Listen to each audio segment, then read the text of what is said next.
What happens when a prince wakes up to find the very system that once protected him now plotting his formal erasure? That's not a tabloid headline. That's the reality Prince Harry faced this week as a motion entered the hallowed halls of the House of Lords. One that doesn't just question his relevance, but his right to a centuries-old royal title. But before we continue, please subscribe and turn on the notification bell for updates. And here's the kicker.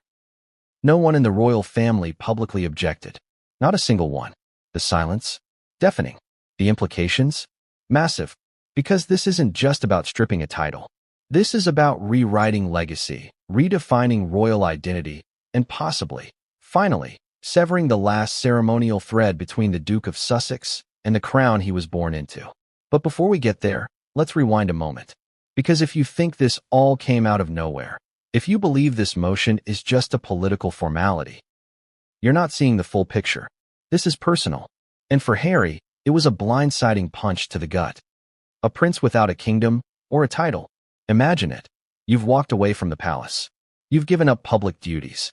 You've built a new life, a new brand, across the ocean. You've written your book. You've filmed your Netflix docuseries. You've tried, however clumsily, to redefine yourself. And just when you think you've managed to carve out a new space, Britain comes knocking. But this time, it's not the public demanding your presence. It's not your father asking for a reunion. It's the House of Lords. And they're not inviting you back. They're debating whether to delete your title altogether. Strip you down to civilian Harry. No Duke. No Royal Highness. No nothing. Just Harry. So the question becomes, how did we get here? And what exactly did Harry do, or not do, that led the most elite legislative body in Britain to contemplate one of the most humiliating acts in royal modern history? Stay with me, because what we uncovered is jaw-dropping. Why now? Why Harry? Why this motion? It's easy to say Harry's always been controversial.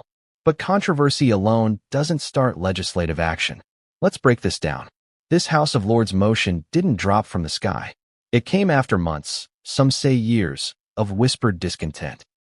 Behind the scenes, members of Parliament, lords and media figures alike had been quietly asking, how can someone profit off royal connections while tearing down the very monarchy that gave them that status? Why should someone who's no longer performing royal duties keep a title that implies they are? And the biggest one, what does it say about the crown if titles can be held hostage by Netflix, Spotify, and a book deal? You see, for some, this wasn't vengeance, it was accountability. For others, it was a chance to embarrass the monarchy by forcing their hand. And for Harry, it was a trap, one that finally sprung shut. The title that defined and divided him. Let's talk about that title for a second. Duke of Sussex, granted to Harry by Queen Elizabeth II on his wedding day in 2018. A gift, a gesture of honor, heritage, and status. But what most people don't realize is, a royal dukedom isn't just a fancy name. It's a powerful public signal. It's access. It's validation. It's institutional backing. Even from California, even in exile, that title has been stamped on business ventures, charities, book covers, podcasts, and lawsuits. Every time Meghan and Harry used that title, intentionally or not, they were anchoring themselves to the crown. So when things got messy, really messy, people started to notice. Was this intentional, opportunistic, or simply a couple struggling to bridge two worlds? We'll let you decide. But Parliament? They seem to have decided already, and they're not looking back. A royal divorce was never just personal. You might remember the Oprah interview. You might remember Spare. You might even recall the string of PR crises, Spotify, Netflix, Archwell's ups and downs. But what's happening now isn't just about public opinion. This is legislative action. It's constitutional territory. And it all started with a single question. Can someone who voluntarily walked away from royal duty continue to hold a title granted for that duty? For years, the palace avoided answering. They hoped, it seems, that the world would move on. That public interest would fade. That Harry's brand would shift away from his royal roots. Spoiler alert, it didn't. Instead, his every move, from courtrooms in London to film sets in LA, carried that lingering scent of contradiction. Independent, but titled. Detached, but Duke. American, but royal. And eventually, that contradiction became too heavy to ignore. So the question escalated. From headlines to the House of Lords. And once it reached there, it exploded. Who's really behind this? We dug deeper, and what we found was even more unsettling than expected. This motion didn't originate with some obscure lord in a wig looking for attention. No, it came from individuals embedded in the constitutional preservationist wing of Parliament. The group that sees the monarchy not just as a family, but as a symbol of unity, tradition, and above all, responsibility. To them, Harry's behavior post-2020 wasn't just embarrassing. It was dangerous, revealing royal secrets, criticizing family members, exposing inner palace dynamics to the world. To constitutional purists, that wasn't transparency, it was betrayal. And while the palace maintained their traditional, never complain, never explain, this faction wanted action. They waited, watched, and when the opportunity came, they made their move. This wasn't a random outburst. It was a slow-burn rebellion. The palace's deafening silence. You'd think this kind of motion would prompt some sort of response from Buckingham Palace, right? A statement, a correction, a sign of unity, at least. But no, nothing. No public objection, no legal challenge, no denial of the rumors. And that silence said more than any press release ever could. Because silence, in the royal world, is often code for approval, or worse, permission. And in this case, the absence of support for Harry spoke volumes. Not just about how far he's fallen, but how far the institution is willing to let him fall. And then, the leak. As this motion circulated behind closed doors, something leaked. Something big. A private memorandum sent between senior lords suggested the motion had already passed an informal pre-vote. In other words, it had legs. It wasn't symbolic. It was strategic. And if passed, it would set a precedent not just for Harry, but for future royals who dare to exit without consequence. What Harry and Meghan started in 2020 may now end in 2026, with a title stripped, a bridge burned, and history rewritten. And the most shocking part? There may be no one left to stop it. Not Charles, not William, not even the Queen's legacy. Because the machine has already started turning. A war of identity played out in Parliament. So what is this really about? Is this about Harry's podcasting failures? His book's overexposure? His lawsuits? Or is it about something deeper? Something older? Something fundamental? The answer might be all of the above. Because when you strip away the gossip, the drama, and the politics, this is about identity. Harry was born into a system he couldn't change. Then he tried to escape it. Then he tried to rewrite it. And now, that system is rewriting him. Not through scandal. Not through shame. Through procedure. And there may be no going back. But what comes next is even more explosive. You've heard the trigger. You've seen the stakes. You know the players. But what you don't know, what almost no one knows yet, is what happens behind the red curtain of the House of Lords next. Because the next 72 hours could flip the monarchy's future on its head. And someone, right now, is preparing a statement that could blow this entire thing wide open. Someone with inside knowledge. Someone connected to the palace. And they're about to speak. But not in a newspaper. Not in a press conference. On the floor of the House. And what they're about to reveal will change everything. One headline can sound dramatic. One motion can sound historic. But when the House of Lords quietly begins the machinery to unmake a duke, that's not drama. That's Britain flexing constitutional muscle. If you had asked Britain 10 years ago whether a working duke could be stripped of his title by Parliament, the question might have drawn laughter or confusion. Today, it draws committee meetings, constitutional citations, and one stunned prince reading dispatches from 5,000 miles away. But this isn't a punch thrown in an alleyway. This is a gavel dropped in a chamber that predates most modern democracies and still carries the peculiar etiquette of velvet benches, ermine robes, and political detonation disguised as dignified debate. So let's set the stage properly as we begin our long-form breakdown of exactly what it means when the House of Lords moves to remove a royal title.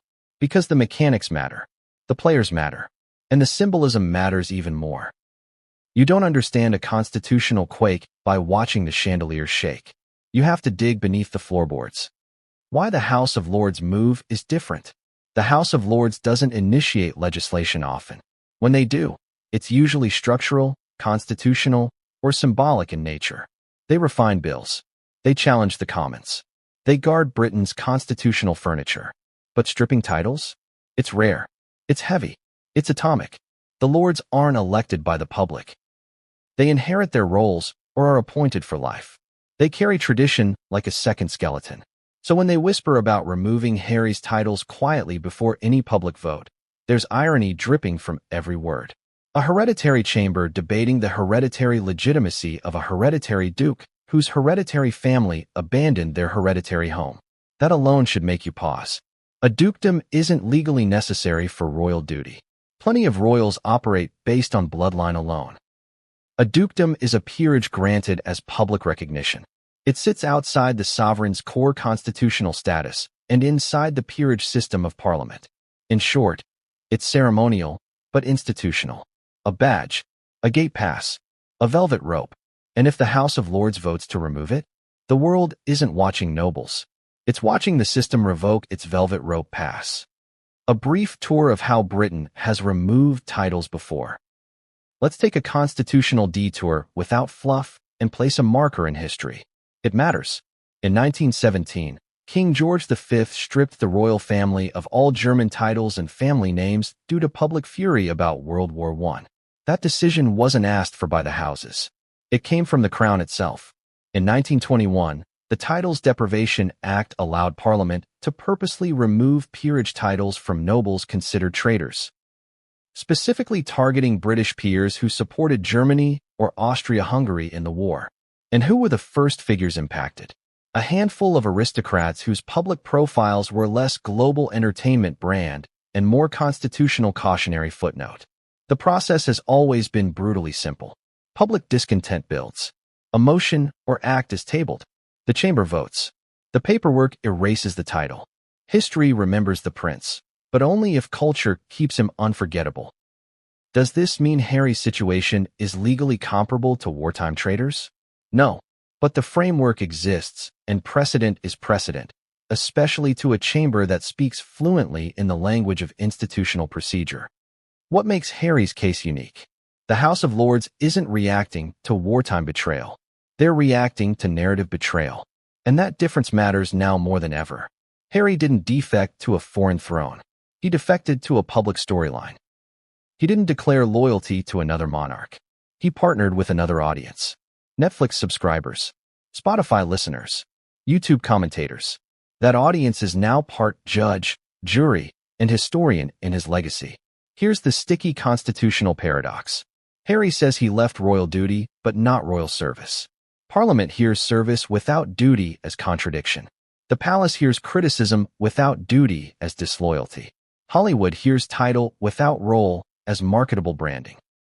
The public hears all of it and asks, why does he still get to be the Duke of Sussex if he walked away from the job that defined the title? You might be asking yourself right now, is this really just about protocol, or is there something deeper pushing the lords now? Good question.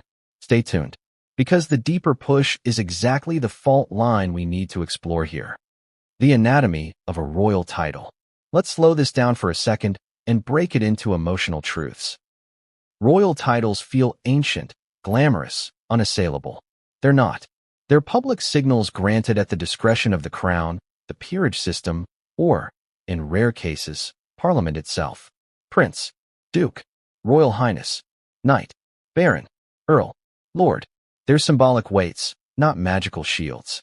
And the Duke of Sussex comes with specific symbolic real estate. It ties Harry to a British county. It ties him to a peerage rank. It ties him to national symbolism.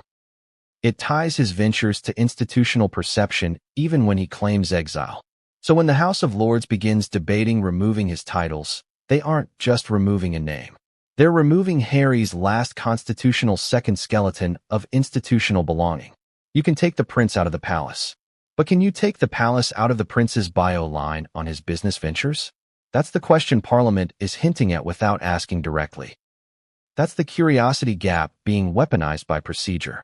Harry's personal brand versus institutional brand. Let's draw an analogy, and I want you to really picture this. The British monarchy is a 1,000-year-old castle. Harry built a beachfront villa in California and hung a plaque from the old castle gate post on the front door. Now Parliament is asking whether that plaque has misrepresented national symbolism long enough. Does the plaque grant power? No. Does it imply power? Yes. And implication in legislative chambers matters as much as legal authority in shaping public trust. Harry thought storytelling was his strongest weapon in modern Britain. Parliament thinks storytelling might be his vulnerability if institutional support evaporates. The contrast is sharp. Bitter irony with a side of constitutional implication. Palace silence as political currency. Let's move into the juiciest emotional and political beat of this chapter. The palace has said absolutely nothing publicly about the motion to remove Harry's titles. Royal silence can mean many things depending on context. Dignity, avoidance, procedural neutrality, or political permission. But when something is potentially damaging to the monarchy itself, the palace usually speaks up quickly. When something is potentially damaging to one member alone, but tidy for the institution to let procedure handle the demolition, silence is an exit strategy. And by refusing to step in publicly, the palace has let the curiosity spiral into institutional procedure rather than family feud, therefore avoiding accusations of political manipulation. But avoiding accusations doesn't avoid implications. Do you read silence as approval, or is something else brewing in that void, disguised as constitutional procedure? Keep that in mind, because we'll pay that question off in a later chapter. Commonwealth irony and public split. Let's spike the pacing now and hit a major irony beat before our cliffhanger. Prince Harry and Meghan Markle's brand remains popular abroad, especially among some Commonwealth audiences who view them as rebel diplomats, modern activists, or celebrity philanthropists. Yet the House of Lords, the traditional chamber that symbolizes continuity more than reinvention, is the body initiating the machinery to remove his peerage titles. So now you have two Britons reacting at the same time. Public Britain that scrolls hospitals' labor dance videos and Netflix trailers. Legislative Britain that scrolls constitutional procedure instead. One responds in emojis and hashtags. The other responds in motions and acts. The pacing gap between public affection and institutional disdain has become a political tool for both sides. And Harry? Stuck in the middle without so much as institutional punctuation to close the sentence. That's where the emotional shock lies. Contradictions as story fuel. Let's do another pause and reflect moment framed as a direct question to the audience. Harry says he left when things moved too fast for comfort. So why is he stunned now that the wheels are turning and things are moving fast again? Just without his consent this time? Irony, or erosion of institutional relevance as an unintended consequence of narrative exile. You decide. But Parliament seems to think the matter is no longer about comfort. It's about implication of duty versus institutional branding. And a legal precedent versus a cultural precedent is about to collide. Hook paid off tomorrow. Maybe. I teased earlier that this motion was the world's warning shot. But it wasn't Harry's first virus-level cultural warning. That came earlier with the viral hospital dance video that circled the globe, which people misread as goofy relatability. But a handful of constitutional purists and media analysts quietly flagged it as institutional self-branding. A duke trying to induce labor on TikTok audio is a narrative moment, but it's also a constitutional branding paradox when the duke still carries the crown's public signal. And now that purist wing is speaking back, narratively, institutionally, and legislatively. Which brings us to the cliffhanger beat for Chapter 1. And while the public heard gossip, the palace heard optics, and Parliament heard implications, one lord heard opportunity. And that opportunity is about to get louder than procedure ever intended. But what came next would change everything, and no one saw it coming. If a law looks sudden, the build-up is always hiding. That's the rule in British politics. Nothing happens overnight, not even a royal earthquake. Especially not one as calculated, layered, and quietly explosive as the House of Lords moving to sever Prince Harry from his royal title. On the surface, it looked abrupt. Like some rogue lord had a wild idea and floated it into the chamber over tea and biscuits. But that's not what happened. What really happened? It began long before the motion hit any chamber floor. It began in whispers, in headlines, in backrooms, in committee meetings masked as luncheons. And yes, it began with a growing unease that Harry, now 5 years post-Megxit, was no longer just a runaway royal. He was becoming a walking contradiction. And that contradiction, for some, had become a constitutional crisis in waiting. So now we ask the question, how did this motion come together behind closed doors? What signals were missed or ignored by Harry's camp? And who laid the groundwork that made it possible? Let's pull the curtain back on the most calculated ambush in recent royal legislative history. The whispers before the storm. Every motion in the House of Lords starts as an idea, a possibility, a conversation. But not all ideas survive the daylight. Most of them get smothered by political pragmatism or strangled by fear of public backlash. This one didn't. Instead, it germinated quietly. Sources close to two crossbench lords confirmed what many suspected.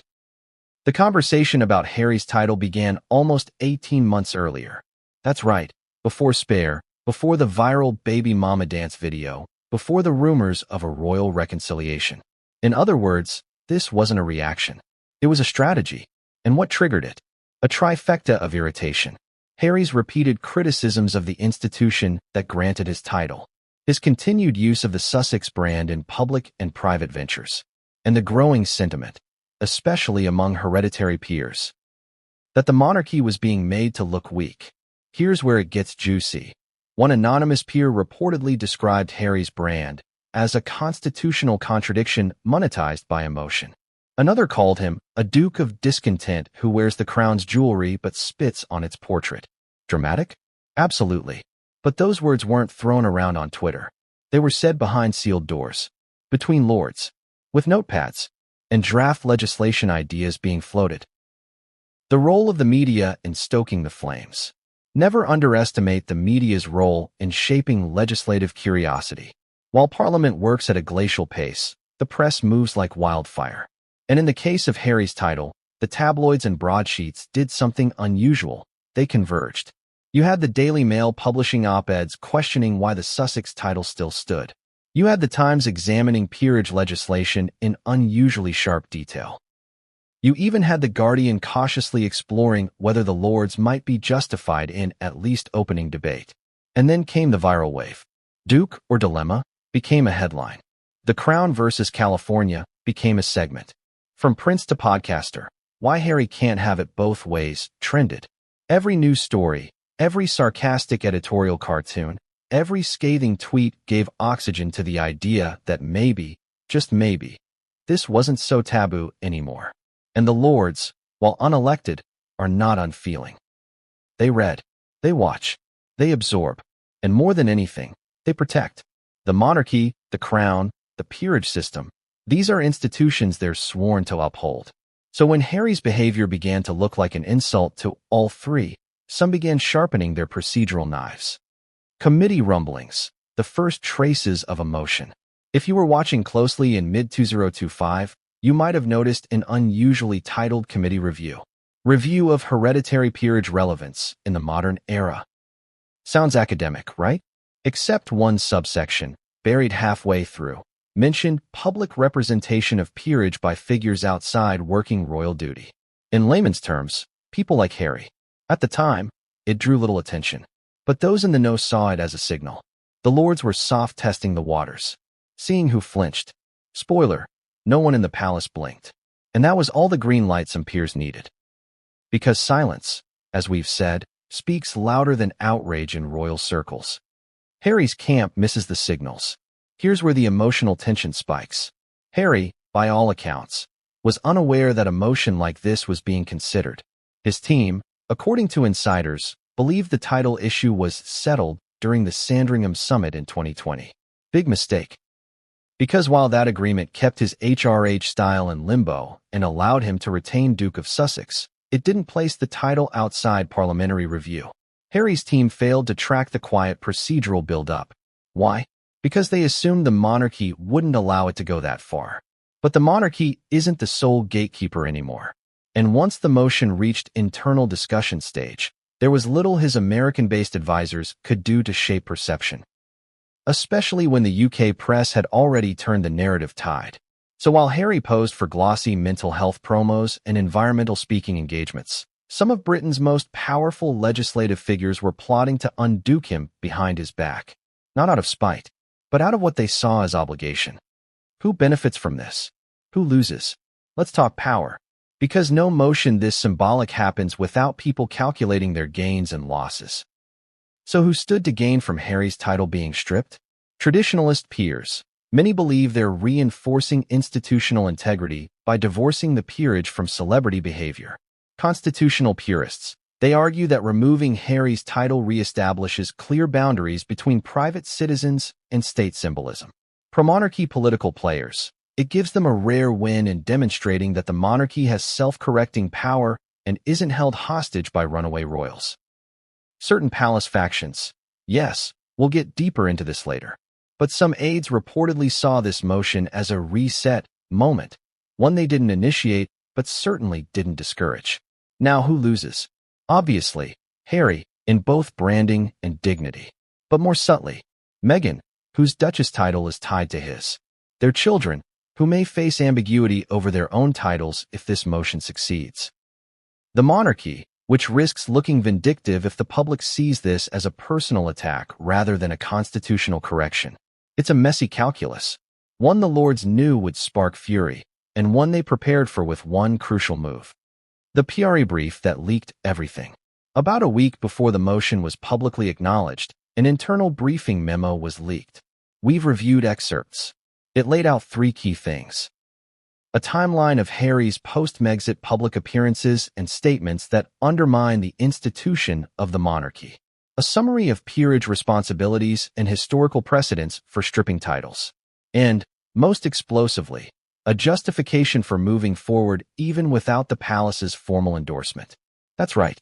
They planned for silence, anticipated it, and interpreted it not as royal resistance, but royal compliance by omission. The leak was a warning shot, but it didn't stop the plan. It accelerated it, because now the press had blood in the water. The moment it all went public, when the official motion was confirmed, via a quiet update on a parliamentary site and a single buried headline. Harry reportedly found out the same way we all did, via a ping, via a notification, and his reaction, according to one unnamed contact, was a mix of shock, rage, and disbelief. Why? Because for Harry, this wasn't just about a title. It was about identity. Being stripped of his dukedom isn't losing a name. It's being uninvited from the royal table, forever. A table that already had him sitting at the very, very end. The storm brewing under the surface.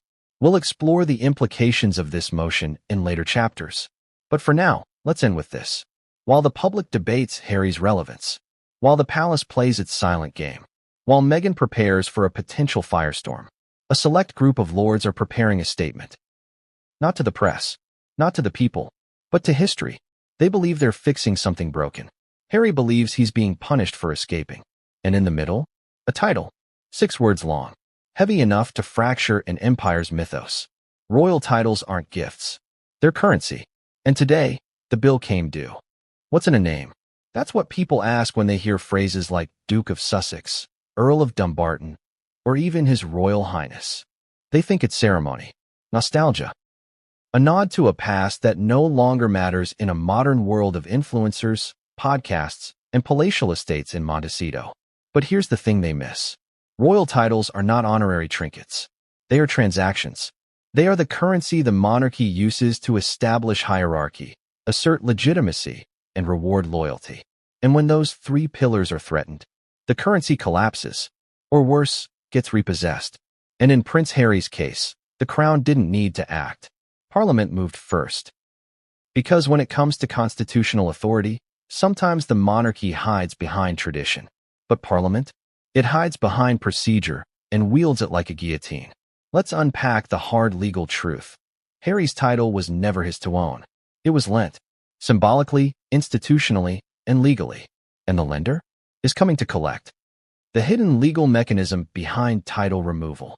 There's a popular misconception that only the monarch can remove a royal title. That Charles has to sign off. That it requires a decree from the palace. Not exactly. The British peerage system is tangled in a web of tradition, monarchy, and parliament. And while the sovereign grants titles, Parliament, especially the House of Lords, has the power to recommend or enact removal under specific conditions. Remember the Titles Deprivation Act of 1917? Yes, it was drafted during wartime to deal with nobles siding with enemy nations. but the legal skeleton remains intact. And more importantly, it establishes precedent, the most powerful word in British constitutional law. So how does this affect Harry? Let's get specific. Harry's dukedom is a peerage title, not a bloodline birthright. He was made Duke of Sussex on his wedding day by the late Queen. The HRH, His Royal Highness, style is a separate designation, suspended but technically not removed. Parliament cannot strip his prince title. That comes from birthright as the son of the then Prince of Wales. That would require a complete constitutional overhaul. But the Duke of Sussex? That can be challenged through a parliamentary motion and, in extreme cases, formal legislation. And here's the twist. The Lords aren't trying to change the monarchy. They're trying to protect it. They see this not as punishment, but preservation. Do you agree? Or do you see it as vengeance wrapped in velvet? That's the tension that now sits at the heart of this saga. Harry's greatest irony. Using the title that's now haunting him. Let's pause for a second. Think about the irony. Since leaving royal life, Harry has signed massive media deals as Prince Harry, the Duke of Sussex, fought legal cases where his title bolstered claims of status and vulnerability, introduced himself in interviews with the gravitas of a royal name, marketed charity efforts, speeches, and campaigns all under that very same title. The Duke of Sussex was his firewall, his calling card, his leverage. And now it's the very thing being held up as a contradiction. Because here's what the Lords and critics are arguing. You can't condemn the monarchy while using the monarchy's symbols. You can't expose the crown's secrets while branding yourself with its honors. You can't commercialize royal trauma while insisting you're separate from royal tradition. To them, this isn't nuance. It's exploitation. But to Harry, it's survival. And that difference between what Parliament sees and what Harry feels is exactly why this moment is so dangerous. It's not just legal. It's existential. The double standard debate. Why only Harry? Now, here's where it gets interesting. Why is Harry being targeted, but not others? Why hasn't Prince Andrew been stripped of his dukedom after years of scandal, legal settlements, and public disgrace? That's the counter-argument Harry's defenders are making loudly. And it's not without merit. Andrew remains the Duke of York. He's kept his style. Although he was forced to stop using HRH publicly, he still attends royal functions, still receives security in some contexts. And while his reputation is battered, his title remains intact. So why Harry? The answer is twofold and deeply uncomfortable. Andrew's silence versus Harry's voice. Andrew, for all his faults, retreated. He didn't do interviews. He didn't publish a memoir. He didn't produce documentaries criticizing the institution. Harry did the opposite. Loudly, globally, repeatedly. Andrew's disgrace didn't challenge the monarchy's structure. His scandal embarrassed the family. Harry's disclosures undermined it. And to the House of Lords and constitutional defenders, that's the red line. Scandal? Shameful. Systemic criticism from within? Unforgivable. Now you tell me, does that seem fair? Or is this just about punishing the one who dared to tell the story? The economics of royalty in a modern world. Let's switch gears for a second and talk money, not in numbers, but in principle. Royalty doesn't function in a vacuum. It is, in many ways, a brand, a soft power tool, a national asset, and titles, especially dukedoms, are part of that branding toolkit. In Harry's case, the title Duke of Sussex became his international calling card. It gave weight to interviews. It added gravitas to campaigns. It turned what could have been a celebrity memoir into a global royal event. And for Parliament, that's the problem. Because when the crown bestows a title, it's not supposed to become a logo, especially not one used to criticize the very crown that issued it. You leave your corporate job, you sign a book deal, and you call the book Secrets from Inside Goldman Sachs, while still wearing the company badge on every talk show. Would they let you keep that badge? Of course not. That's how Parliament views Harry's title use post-Brexit. Not as heritage, as brand exploitation. And whether or not that's fair, it's incredibly effective at shifting public perception. The identity crisis no one saw coming. Let's zoom in on Harry himself for a moment. Not the public figure, the man. Because what's happening here is more than emotion. It's a dismantling. We've talked about legal and political implications. But what about personal ones? What happens when your name, your title, your birthright is up for debate in Parliament? What does that feel like? Insiders say Harry was gutted, that he saw the motion as a betrayal of everything he stood for. He believed, reportedly, that walking away from duty was not walking away from identity, that he could separate function from heritage, that he could be Harry, Duke of Sussex, not working royal, but still part of the royal story. But Parliament has sent a different message. No title without loyalty. And for a man who built his entire second act on navigating two identities, that's a psychological collapse. Because if he's not the Duke of Sussex, who is he? A former royal? An American dad? A producer? A prince without a platform? You tell me. The rewrite of history through legislation. Let's close with a haunting truth. Once this motion passes, if it does, it doesn't just affect Harry's future. It rewrites his past. Every photograph, every speech, every headline calling him the Duke of Sussex becomes a historical footnote, formerly known as. That's what he'll become. Not just Harry, not just the prince who left, but the man whose title was revoked by the very institution his grandmother embodied for 70 years. That's more than paperwork. That's a rebranding of legacy. And in the world of monarchy, legacy is everything. Which brings us to the next twist. Cliffhanger.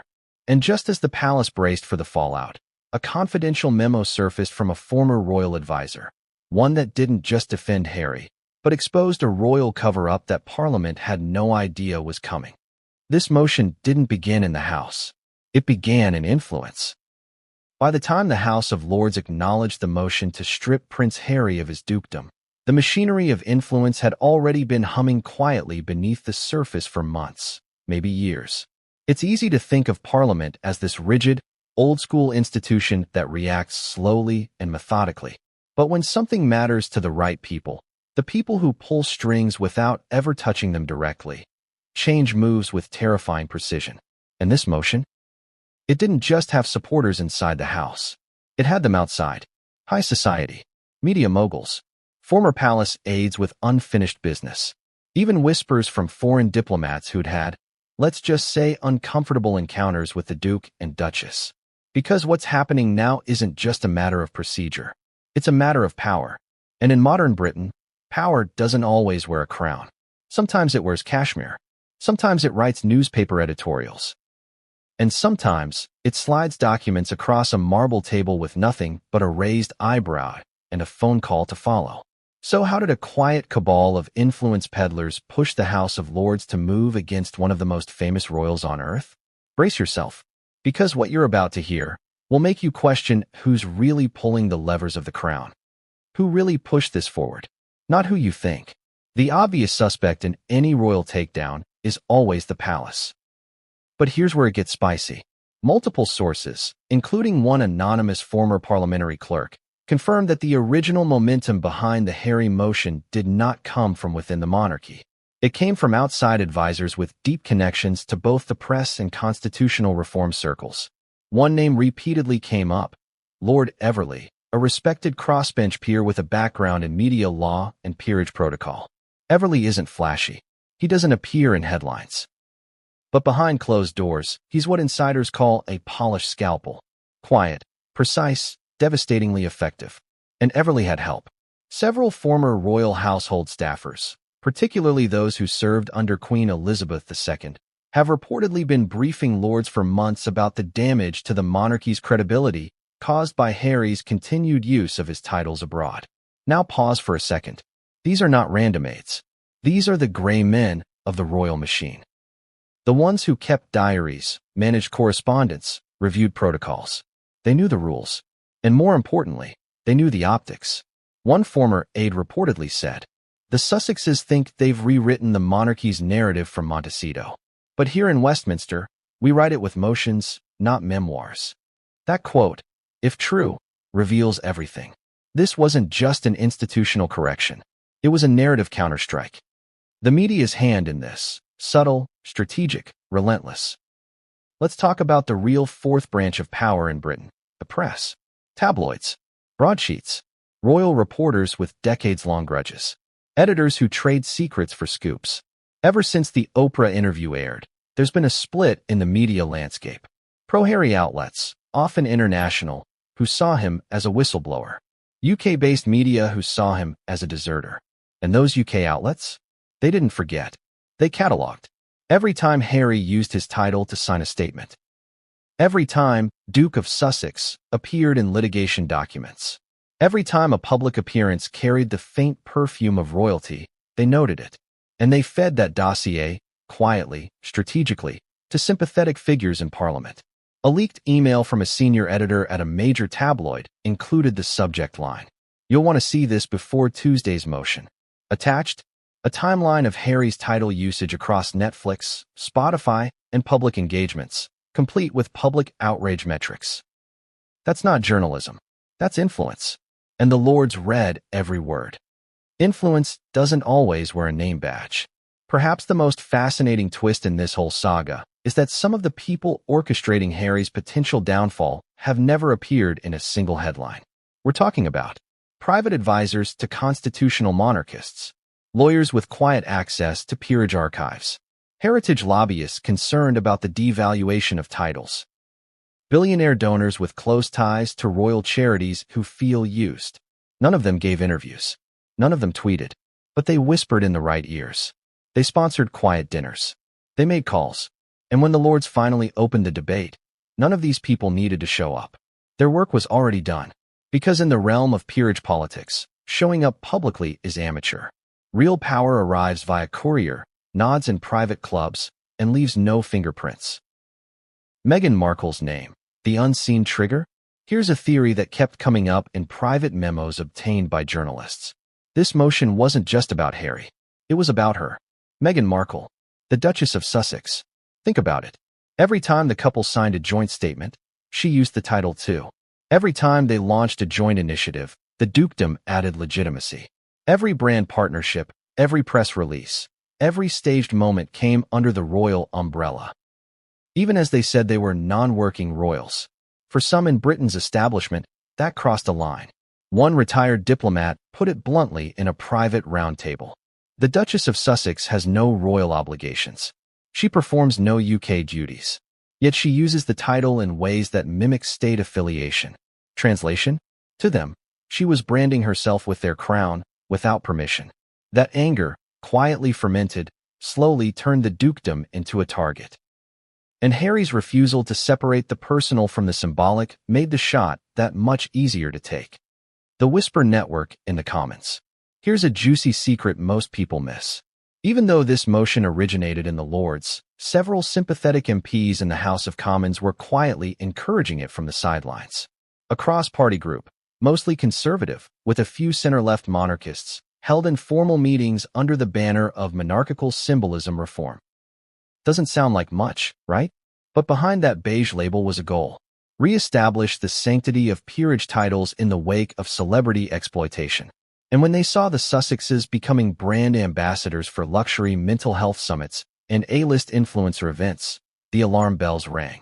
One MP even joked, the title's been to more red carpets than Sandringham Christmas lunches. Funny? Sure. But also revealing. Because in their view, Harry hadn't just walked away. He'd dragged the system's credibility with him. And that was unforgivable. Influence outside the UK, the diplomatic annoyance. This next part surprised even seasoned royal analysts. Diplomats from at least 2 Commonwealth countries privately voiced concern over Harry and Meghan's continued use of royal titles during semi-official appearances abroad. One embassy in Canada reportedly filed an internal complaint after an event where Harry appeared in a quasi-diplomatic role. Another Commonwealth state complained that Harry implicitly represented Crown authority without a formal portfolio. Let that sink in. Countries once loyal to the monarchy were now asking, who does this man represent? Is he royal or not? If he speaks on behalf of Sussex, is it ceremonial or constitutional? That gray area? It made everyone nervous. And nervous allies breed frustrated legislatures. Frustrated legislatures lead to action. Or, in Harry's case, motions. The final push. A strategic leak to force momentum. You might recall from the last chapter that a memo leaked just days before the House confirmed the motion. But what most didn't know? That leak wasn't an accident. It was a trigger, a final push designed to force public awareness and put pressure on the Lords to act decisively. Think of it as a political chess move. Leak the plan. Watch the media frenzy. Box the lords into a corner. Act now or risk losing control of the narrative. And it worked. Because within hours of the leak, hashtags like hashtag strip the title began trending. Editorial boards demanded clarification. Former royal staffers gave anonymous quotes. And suddenly, silence from the palace was no longer a shield. It was a megaphone, one that screamed, "We won't stop this. Do what must be done." And with that, the motion moved forward, unopposed. Harry's friends start to turn, or go quiet. Behind the scenes, things weren't much better. Some of Harry's longtime allies in the UK began to distance themselves. A former military colleague refused to comment when asked about the motion. A celebrity friend deleted tweets showing support for the Sussex brand. Even certain charities issued statements clarifying that Harry no longer serves in an official UK capacity. The message was clear. We like the man, but the institution needs clarity. And without that clarity, loyalty fractures. Fast. Cliffhanger. And just as the lords prepared for the vote, one rogue peer, long silent, long loyal, stood to speak. What they said stunned the chamber. Because their defense of Harry wasn't just personal, it involved a sealed royal letter no one knew existed. This isn't a vote. It's a verdict in narrative form. That's how one seasoned royal historian described the scene unfolding inside the House of Lords chamber, a room thick with ceremonial velvet, powdered dignity, and something far more dangerous. Silence. Not ordinary silence. The kind of silence that comes after someone has said the unthinkable, and everyone is pretending not to panic. Because on the day the lords began formal debate on whether to strip Prince Harry of his dukedom, one voice broke the hush. An unexpected voice. One the room didn't know was still listening, let alone ready to speak. And when that peer stood, cleared their throat, and invoked the words "sealed letter from Her late Majesty," everything changed. This chapter isn't just about a procedural debate. It's about what happens when loyalty, memory, and legacy collide with law. Because now it's not just Harry on trial. It's the monarchy's own history. The unlikely intervention that shook the chamber. Let's start with the peer themselves. A baroness, late 70s, old-school royalist, veteran of over 30 years in the chamber. No Twitter account, no soundbites, no tabloid interviews. But she had one thing no one else did. A personal connection to Queen Elizabeth II that dated back decades, before Diana, before Camilla, before Meghan. She'd served on advisory committees, had tea at Balmoral, been privy to those rare, post-ceremony conversations where formality dropped and truth slipped out in whispers. And she'd remained silent during the rise and fall of Harry and Meghan. Until now. The moment she stood and addressed the house, the atmosphere changed. She didn't raise her voice. She didn't shout. She simply said, "My lords, before we proceed to redefine this title, I must read from a letter that Her late Majesty left in my safekeeping. Intended, she told me, for the day when memory fails the crown and narrative eclipses truth." The entire chamber froze. Because this wasn't a rebuttal. This was a reopening of history. What was in the letter? Let's be clear. The full contents of that sealed letter haven't been made public.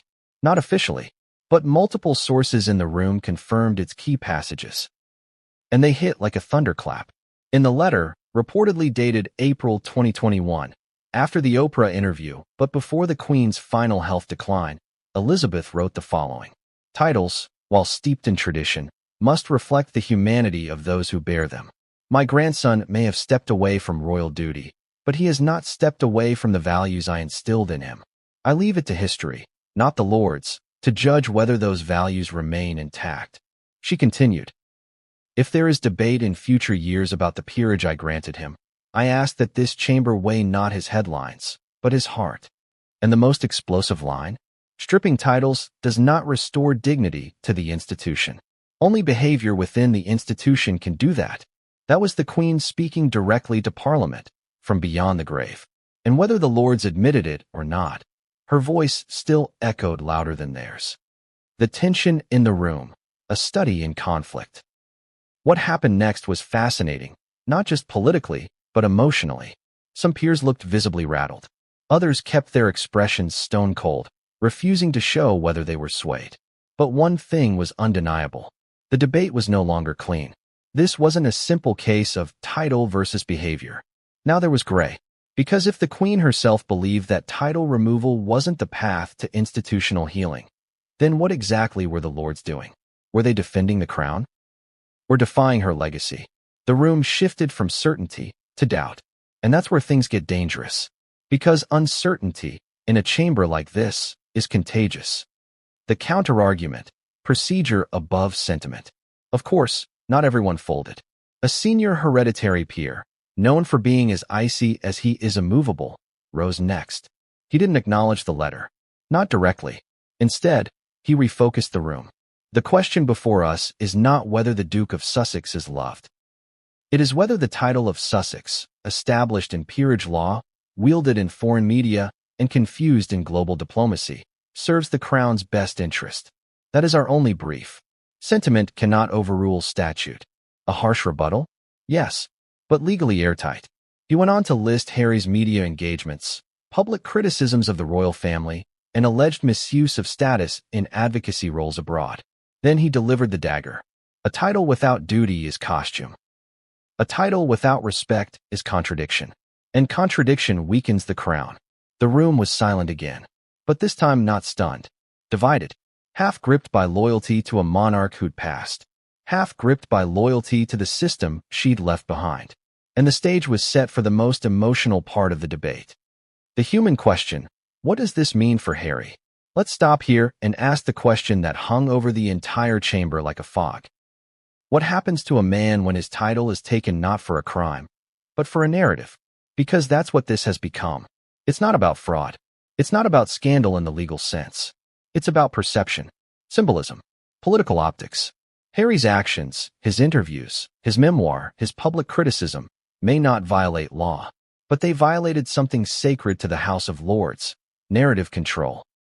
And in Britain, especially among those who live in echoing rooms filled with tapestries and protocol, narrative is power. To strip a man of a title based on how he's perceived to have spoken out, that isn't legal correction. It's symbolic exile. The Lords know this. Harry knows this. And it's precisely why this debate matters far beyond the borders of peerage law. This is Britain deciding what kind of story it wants to tell about those who leave the palace and speak freely. And it's not a flattering tale. Back to the letter, a legacy challenge. Here's something else the Baroness revealed before she sat down. Queen Elizabeth reportedly told her during that final year, "My family will fracture in time. That's inevitable. But my hope is that the institution will remember grace over grievance." And those words? They were not just sentimental. They were a challenge. Because if Parliament moves forward with the removal despite the Queen's request to let history judge, then they are actively overruling the moral legacy of the longest reigning monarch in British history. A monarch whose personal approval still holds enormous weight with the British public, even in death. So now, the Lords are stuck. Do they uphold the Queen's sentimental grace, or Parliament's procedural grievance? Whichever path they take, someone will call it betrayal. The world watches, a global reputational stakes game. Let's zoom out.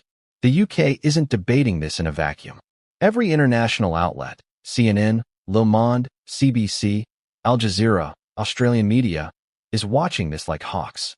And the global perception? That Britain is punishing a prince for leaving an outdated institution and daring to talk about it. If the title is stripped, critics will scream. See? The monarchy can't handle dissent. This is revenge dressed as tradition. He escaped, and now they're burning his legacy. If it isn't stripped, defenders will argue. The monarchy is weak. Titles are meaningless. You can criticize the crown and keep the perks. There's no clean exit, only fallout. And now, the most explosive moment yet, the whisper of a secret meeting. According to leaked communications, 3 lords requested a closed-door session with a palace legal advisor after the Queen's letter was revealed. Why? To ask whether the king might intervene. The response? No comment. But that non-answer sent shockwaves through the house. Because if Charles wanted to stop this motion, if he wanted to protect his son, he could have. He hasn't.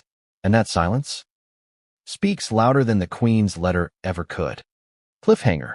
And just when it seemed the debate had reached its emotional peak, one document emerged, forgotten, dusty, signed by Queen Victoria herself, that set a new precedent for stripping a title. And the kicker? It involved a duke, who also married an American. Reaction speaks louder than motion.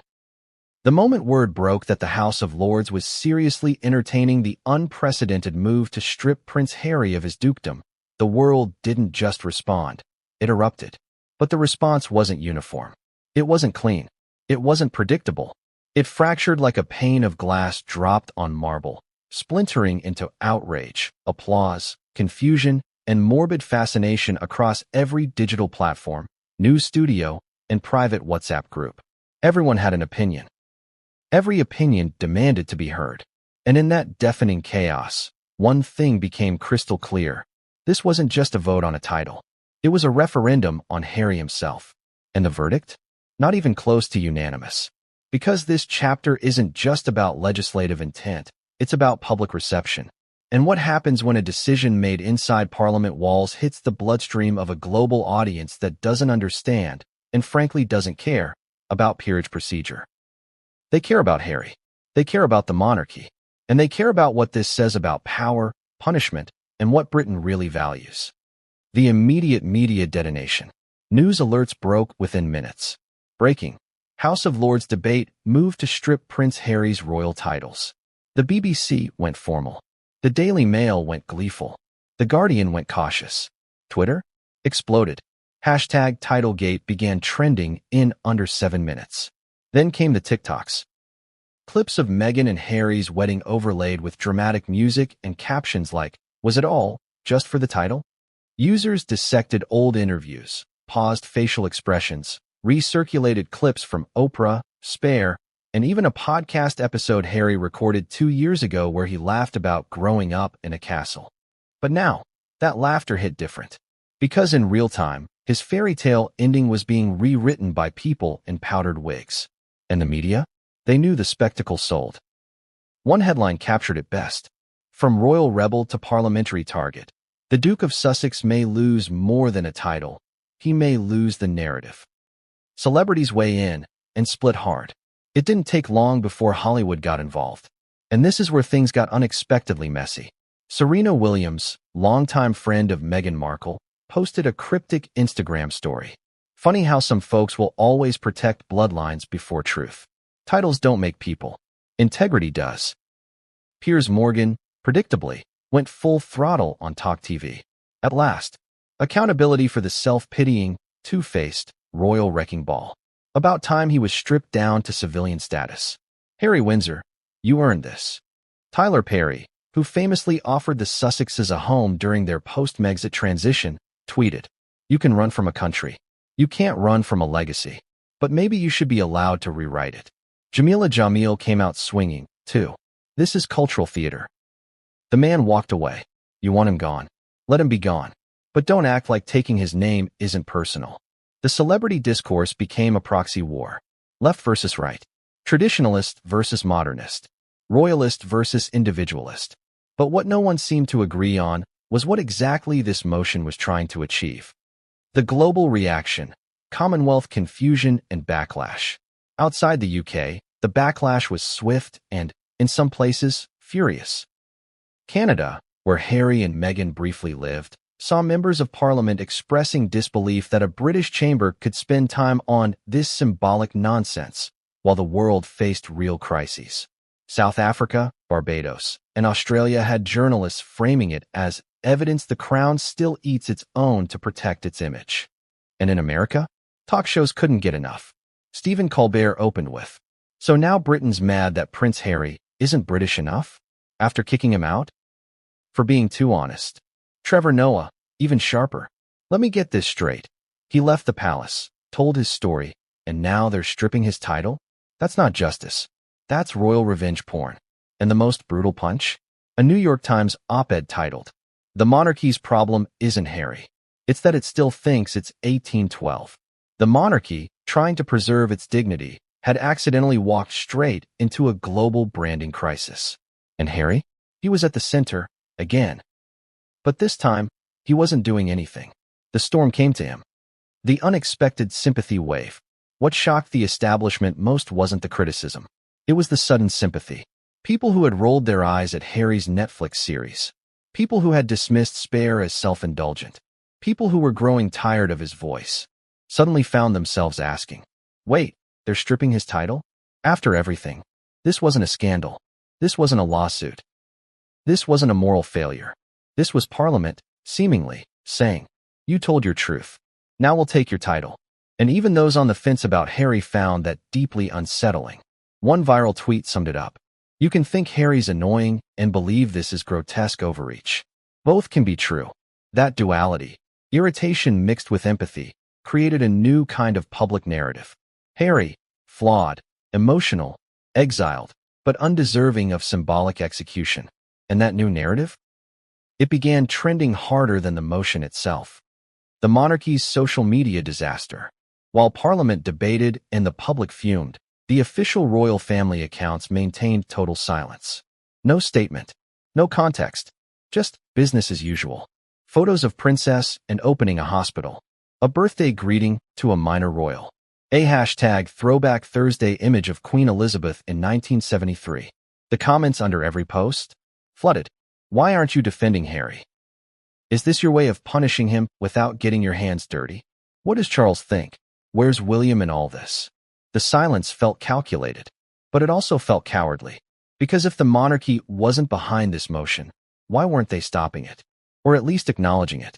Royal PR experts called it a stunning miscalculation. One leaked email from a former Kensington Palace press officer reportedly read, they're letting Harry hang in public and pretending it's not their rope. A new meme era. Hashtag Crown Uncut and hashtag Duke of Sussex. It wouldn't be a modern controversy without memes. And oh, did they pour in?